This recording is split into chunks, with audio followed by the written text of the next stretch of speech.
Hi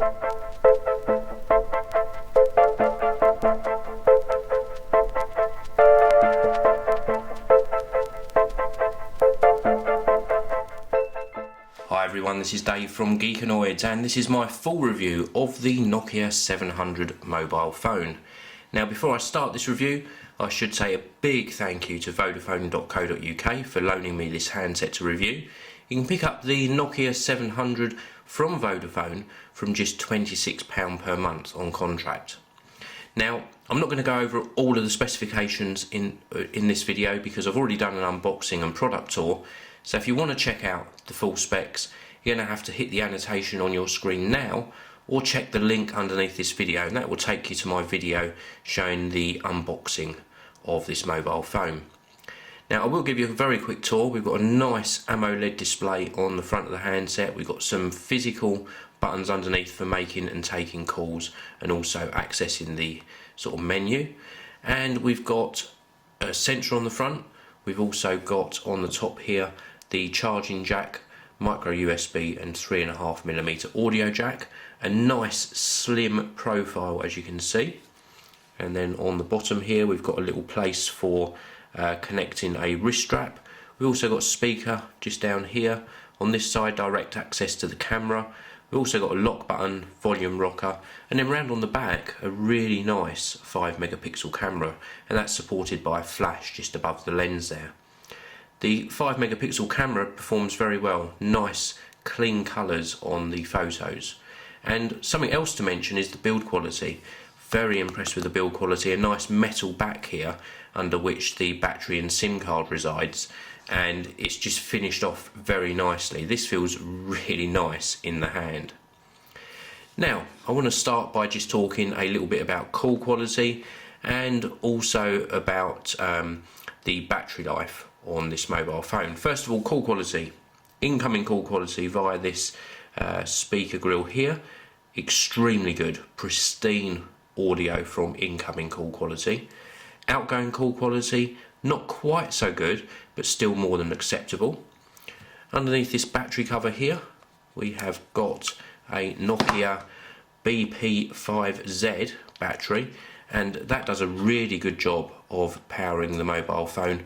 I've been experiencing probably almost 2 days of use, and that's sort of medium use on this handset.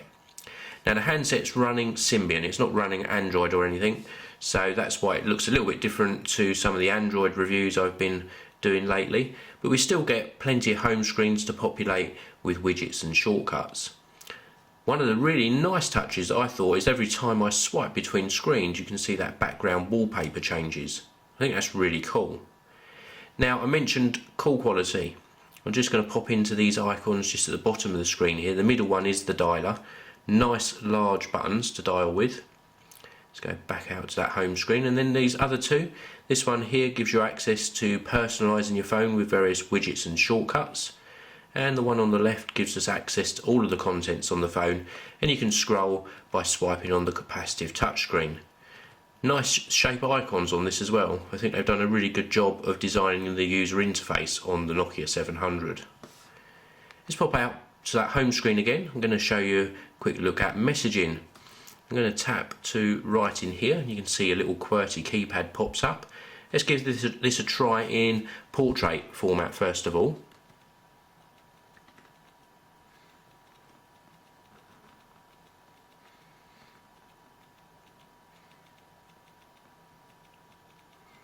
And there you go. I wasn't being particularly careful. You can see I've made a typo in the middle there, and it's a little bit hard with this size key to actually hit the right key. I think if you're using it in portrait format, you're either going to have very small thumbs, or you're going to have to put it down on a desk or table and use your fingers.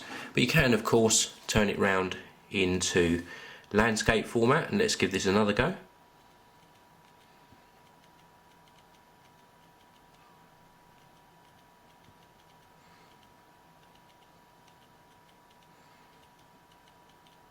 Whoops. And I've made a right hash of that. I'm not the best typer in the world, but you can see I'm still struggling with the size of the keys. Maybe you will do better, maybe I just fail at typing, but it's a good size keyboard. in landscape, but I still struggle with it. You do get some haptic feedback as you type in.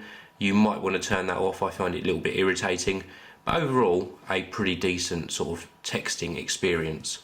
Now you notice there all of the home screens actually rotate into landscape or portrait format as well, which is rather nice.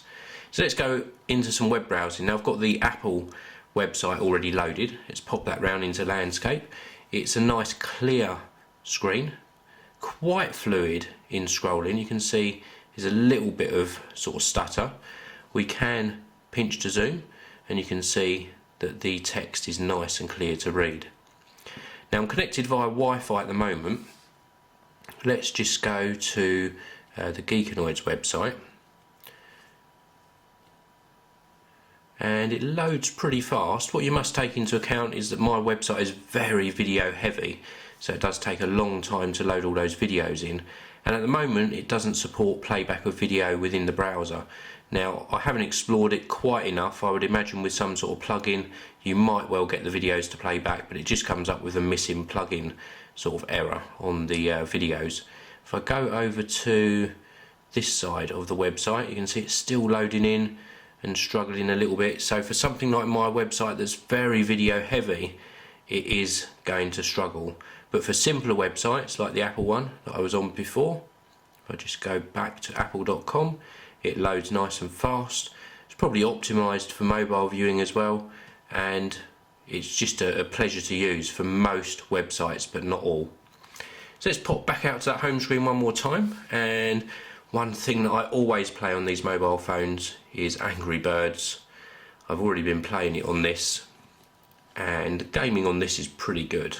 I think you'd be pleasantly surprised at how things play. We've got nice volume. Let's just put that volume up.